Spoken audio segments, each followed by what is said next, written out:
Assalamualaikum warahmatullahi wabarakatuh. Alhamdulillah, segala puji milik Allah, penguasa alam semesta. Salam dan salawat mari kita limpahkan kepada junjungan kita Nabi Muhammad SAW. Alhamdulillah, pada hari ini kita bisa bersilaturahmi. Pada kesempatan hari ini saya ingin bercerita tentang sejarah Al-Hilal. Al-Hilal itu suatu pesantren ya, yang dirintis sejak tahun 2002. Saya masih ingat sekali, tahun 2002 itu awalnya adalah sebuah rumah peninggalan nenek. Nenek saya meninggal tahun 2002 awal. Kemudian kami sekeluarga memikirkan, ini rumah nenek ini untuk apa gitu. Kemudian didiskusikan, kita pikirkan, hasil diskusinya adalah yuk kita jadikan semacam TPA atau TPA dan tempat pengasuhan anak-anak yatim. Tahun 2002 Idul Adha itu bisa dikatakan adalah kegiatan pertama Al-Hilal. Itu namanya waktu itu belum Al-Hilal ya, namanya masih belum ada namanya, waktu itu belum ada namanya. Kita mengadakan kurban pertama kali tahun 2002. Kurbannya itu 2 ekor kambing, 2 ekor domba ya, 2 ekor domba hasil dari penjualan. Saya ingat obat penguras septic tank gitu. Waktu itu saya jualan obat penguras septic tank. Keuntungannya alhamdulillah bisa kurban 2 ekor domba. Dan baru pertama kali juga saya motong domba di situ. Berkali-kali motong ayam, kemudian motong domba di situ, dan ada sedikit kesalahan. Kalau dalam mazhab yang sering kita pakai kan adalah kalau golok atau pisau lagi ngiris nggak boleh dilepas ya. Nah pada waktu itu diiris, orang-orang di belakang teriak-teriak, goloknya kurang tajam. Nah saya angkat minta golok baru, ternyata harusnya nggak boleh. Tapi ada ustadz yang nggak apa-apa, ini baru belajar, sah gitu. Ya udah, itu tahun 2002. Kemudian setelah kurban itu mulailah kita mencari ada nggak anak yatim di sekitar rumah nenek saya itu di Desa Raja Panggung, Cililin. Hasil kita nanya ke kepala desa, ternyata kata kepala desa tercatat ada 146 anak yatim di sana. Banyak juga itu. Satu desa itu ada 146 yang tercatat anak yatim yang di sana yang bapaknya udah meninggal. Dengan kita waktu itu membiayai 5 orang anak yatim dulu. Hanya dikasih uang dan beras sebulan 1 kali. 1 bulan 1 kali uang dari hasil usaha lah dari keluarga. Kemudian tahun 2013 ada teman-teman orang tua yang mendengar kegiatan Al-Hilal itu.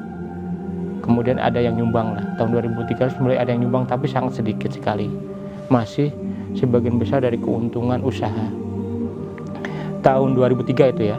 Kemudian 2003 sampai 2006 kita istiqomah gitu, 1 bulan 1 kali, 5 anak yatim, sebulan sekali pengajian, plus kita ngasih santunan dan uang untuk biaya hidup dan sekolah.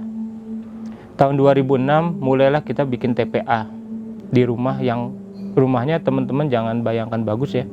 Rumahnya itu bilik, sebagian besar bilik. Separuh bilik, separuh tembok. Rumahnya masih sangat sederhana dan rumah tua banget lah. Tahun 2006 kita mulai bikin TPA di sana, nyari guru ngaji, kemudian bikin TPA setiap habis maghrib. Nah 2006 itu jumlah santrinya sekitar 20 lah, nggak banyak. Selain anak yatim yang 5 orang plus ada 15 orang tetangga gitu. Nah tahun 2009 awal mulai kurang lebih sekitar 40. Nah kita mulai mikirin tahun 2009 awal ini kita bangun apa bagaimana ya. Kemudian diskusi dengan bapak saya, akhirnya diputuskan untuk kita bangun. Waktu itu tahun 2009 Januari adalah penerbit Al-Quran pertama kali. Kita nerbitin Al-Quran pertama kali. Nah sewaktu itu hasil keuntungan dari nerbitin Al-Quran pertama kali dapat untung 90 juta. Akhirnya diputuskan untuk membangun rumah itu, dihancurkan kemudian dibangun ulang. Waktu itu kita kepikiran, ini bangunnya 1 lantai atau 2 lantai ya. Hasil diskusi, kayaknya 1 lantai aja lah, nggak mungkin lah kita akan lebih besar lagi, 1 lantai juga cukup. Saya sempat kepikiran dengan bapak itu bangun 2 lantai, cuman dananya bangun 1 lantai, dicor, terus kemudian nanti kalau ada dana dibangun lagi gitu. Tapi kayaknya kita nggak yakin santri akan tambah banyak. Kita bangun dengan asumsi 1 lantai di atap genteng ya. Dari hasil penjualan Al-Quran pertama itu Al-Quran Jabal ya, ini promosi Al-Quran Jabal ya. Nah itu bangun, alhamdulillah 90 juta cukup. Santri setelah tempatnya bagus, ternyata yang daftar makin lama makin banyak. Tahun 2000, sebelum 2009 kan tadi 40 orang lah. Tahun 2009 itu terus tambah 50 sampai 80. Akhirnya nggak muat tempat itu. Kita kaget, ya Allah, kenapa kita nggak bangun ya? Bapak saya juga agak nyesel itu, agak menyesal. Waduh, kenapa kita nggak bangun dengan niat 2 lantai ya? Walaupun dana cukup 1 lantai dulu gitu. Nah, emang takdirnya tahun 2009 itu sampai tahun 2000 berapa ya? Ya, sampai tahun 2013 lah. Itu di situ selama 4 tahun, 2013 betul. Itu di sana terus. Jumlah santrinya 150. Luar biasa banyak dan benar-benar crowded lah. Benar-benar crowded sampai kita takut tetangga-tetangga sekitarnya terganggu, kita silaturahmi ke tetangga. Alhamdulillah karena memang untuk tahfidz ya, untuk menghafalin Quran, tetangga-tetangga malah silakan kalau misalnya perlu halaman rumah dipakai gitu. Kadangkala halaman rumah tetangga kita pakai. Nah, yang tetangga-tetangga saudara kita semua ya. Jadi enak gitu. Ayo silakan dipakai. Jadi seringkali anak-anak karena luber dipakai, memakai halaman rumah. Itu tahun 2009 sampai 2013. Nah, di tengah-tengah itu tahun 2010, oh ya, teman-teman mungkin belum tahu ya bahwa Al-Hilal itu yang saya ceritakan letaknya di Desa Raja Panggung, Cililin. Sedangkan rumah saya ada di Cipadung, Cibiru. Kalau bawa motor saya rata-rata ke sana 2,5 jam. Waktu itu kalau bawa mobil lebih lama lagi, belum ada tol waktu itu, belum ada tol yang ke Soreang. Nah, lama-lama capek juga. Dulu bisa seminggu sekali ke sana saya.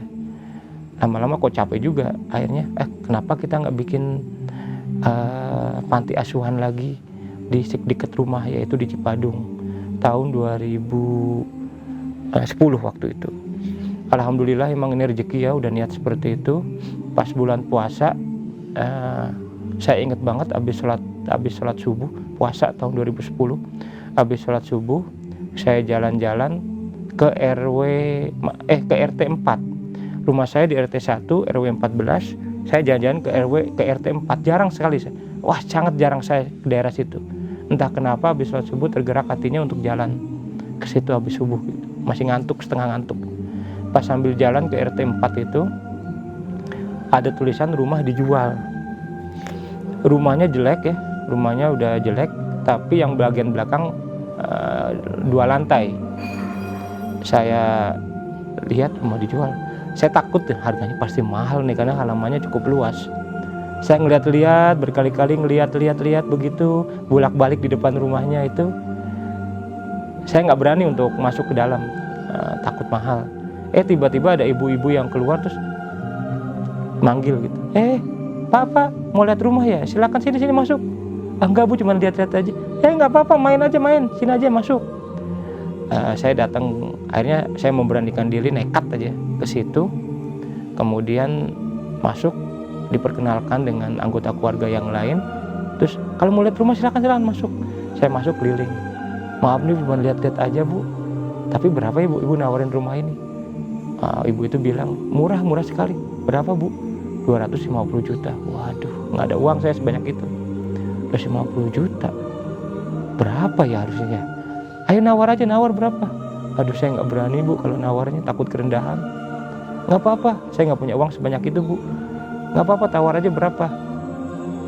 Nggak, nanti aja Bu, saya pikir dulu. Nggak apa-apa, sekarang aja. Ini udah lama kok mau dijual dan benar-benar butuh uang. butuh uang gimana Bu? Ya ada, pokoknya butuh uang lah katanya. Saya tanya butuh uangnya untuk apa? Pokoknya ada lah. Belakangan saya baru tahu ternyata rumah itu udah digadaikan, jadi jaminan, jadi gimana tuh, di BRI waktu itu. Belakangan saya baru tahu. Terus saya nekat aja, Bu, mohon maaf nih, saya tawar, nekat ya, Ibu marah nggak apa-apa deh. Ya silakan. Saya nawar 100 juta. Langsung ibunya mengkeret gitu. Nggak mungkin lah 100 juta katanya. Ya Bu, saya berani nawar itu. Naikin lagi lah. Maaf Bu, saya berani nawarnya segitu. Ya udah deh, minta nomornya. Ibu itu minta nomor saya, kemudian saya pamit. Ibu itu nanya rumahnya di mana, di RT 1. Oh dekat, ya dekat. Terus saya pulang kan, sambil malu banget ya. Nah 250 juta ditawarin 100 rumah. Akhirnya saya pulang. Saya ingat banget itu saya pulang sekitar jam 7 sampai rumah. Ngantuk, ketidur. Saya bangun kurang lebih jam 9 atau jam 10 sekitar itu. Jam 9 atau jam 10. Bangun gara-gara ada bunyi telepon. Telepon sebenarnya mati ya, di silent, cuman berkali-kali, jadi akhirnya istri bangunin saya itu. Ini ada telepon masuk gitu, takut penting karena berkali-kali orang yang telepon. Akhirnya dia nelpon lagi mungkin sekitar jam 11 gitu. Pak, gimana rumah itu? Ya Allah, jam 7 saya baru pulang, jam 9, jam 10 dia nelpon lagi, jam 11 dia nelpon lagi juga. Pak, 200 juta, 220 juta deh. Tuh saya kurangi 30, Bapak naik dong. Nah saya langsung punya prinsip, wah ini orang ini kayaknya butuh rumah nih, butuh uang. Maaf Bu, saya tetap bertahan. Jam 1 dia datang ke rumah. Jam 1 habis sholat duhur, saya ingat banget itu, datang ke rumah, nawarin, udah deh Pak, biar jadi 200 kata dia. Nah saya kan malu-malu juga, akhirnya saya tawar 110, terus naik 120. Dia turun sampai 180, udah nggak jadi deh. Kemudian abis maghrib ibunya datang lagi. Aduh, saya belum bilang orang tua nih Bu, udah ada, biar jadi deh 150. Ya Allah, naik turunnya banyak ya, saya tetap bertahan di 120. Nah saya bilang, Bu, saya perlu minta saran orang tua. Bapak ibu saya kaget juga, terus saya minta pertimbangannya. Kata bapak ibu saya, berani aja, beli aja. Akhirnya saya tawar 130. Jam 9 malam dia nelpon lagi. Saya bilang, Bu, harga setelah ibu 130 juta. Jam 10 dia bilang, iya Pak, deal Pak, tapi minta transaksinya besok. Saya kaget, kok buru-buru banget. Terus barulah dia ngaku, itu rumahnya itu di sertifikatnya digadai jadi jaminan bank dan sudah akan disita. Ya udah, saya bilang, ya Bu, saya urus. Nah ternyata itu kan karena kurang lebih menjelang Lebaran ya, BRI-nya tuh minta, Bu, setelah Lebaran aja gitu, karena udah persiapan tutup liburan Lebaran. Ya akhirnya kita akhirnya ketunda itu, tapi BRI-nya udah ketemu, petugas BRI-nya udah ketemu saya. Saya bilang komitmen akan beli gitu. Saya DP waktu itu kalau nggak salah 10 juta. Setelah Lebaran, 5 hari setelah Lebaran, saya sama-sama ke BRI ngambil sertifikat terus bayar itu. Jadi 130 juta bersih itu. Jadi dia minta bersih. Jadi untuk biaya notaris dan yang saya yang nanggung, pajak juga saya yang nanggung. Oh enggak, pajak dia yang bayar, notaris aja. Kalau nggak salah pajak kurang lebih untuk penjual itu 5 juta kalau nggak salah ya. Jadi luar biasa. Akhirnya jadilah punya rumah itu di Cibiru. Jadilah itu diputuskan untuk Pondok 2 Cibiru. Luar biasa, memang takdir Allah ya. Punya keinginan tiba-tiba digerakkan hatinya untuk pagi-pagi ke RT 4 yang jarang banget saya kesana, hampir nggak pernah malah. Ngelihat rumah itu harga dari 250 menjadi 130 juta, hampir setengahnya.